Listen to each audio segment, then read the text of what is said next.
Physical ஸ்ட்ரகிள்ஸ்னா வந்து நிறைய இருக்கு. இப்போ வந்து இந்த இன்ஸ்ட்ருமெண்ட் ரொம்ப ஹார்டா இருக்கும். ஸோ வாசிக்கிறது ரொம்ப கஷ்டம். எல்லா டைமும் வந்து நமக்கு ஆடியோ சிஸ்டம் வந்து 100% வந்து ஃபுல்ஃபில்லா இருக்குமான்னு கேட்டால் கிடையாது. சில டைம் வந்து ஆடியோ ரொம்ப வைக்காம கூட இருப்பாங்க. அந்த டைம்ல ரொம்ப நம்ம அழுத்தமா வாசிக்கிற மாதிரி இருக்கும். ஸோ அந்த அந்த மாதிரி டைம்லலாம் ரொம்ப இந்த கை வலிக்கும், இந்த கையும் வலிக்கும். அதே மாதிரி நம்ம இப்போ நார்மலா வாசிக்கிற கான்சர்ட்டுக்கு ஒரு கான்சர்ட்ல ரொம்ப நேரம் இப்போ 3 ஹார்ஸ் டியூரேஷன்னா நம்ம எக்ஸ்ட்ராவா சில டைம் வாசிச்சோம்னாலும் அந்த கை வந்து கூடலாம் கழட்டினதுக்கு அப்புறமா இந்த இடமே ஒரு மாதிரி நீ மடக்க முடியாத அளவுக்கு அந்த மாதிரி பெயின்லாம் இருக்கும். ஸோ அந்த மாதிரி நிறைய விஷயங்கள் இருக்கு. இப்போ வந்து இவ்வளோ இயர்ஸா வந்து நான் தவளை கீழே வச்சு வாசிச்சுட்டு இருந்தேன்.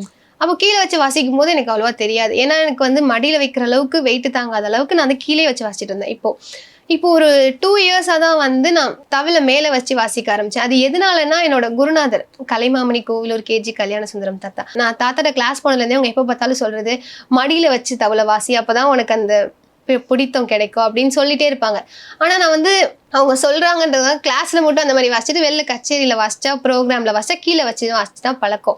ஸோ அந்த மாதிரியே இருக்கவும் நான் ஒரு 2 வருஷம் முன்னாடி இன்னும் நல்லா வாசிக்கணும், சரி என்னன்னாலும் பரவாயில்ல மடியில் வச்சு வாசிக்கலாம் அப்படின்னு சொல்லிட்டு தான் மடியில் வச்சு வாசிக்க ஆரம்பிச்சேன். அதுலேருந்து இப்போ வரைக்கும் மடியில் தான் வச்சு வாசிக்கிறேன். மடியில் வச்சு வாசிக்க ஆரம்பிச்சதுக்கு அம்மா இன்னும் கால் வலிக்குது. அதாவது ஒரு கீர்த்தனைக்கு தான் காலில் வைக்க முடியுது, அதுக்கப்புறமா எடுத்துட்டு தான் திரும்ப வைக்கிற மாதிரி இருக்குது. ஸோ அந்த மாதிரி ஃபிசிக் ப்ராப்ளம்லாம் இருக்கும்.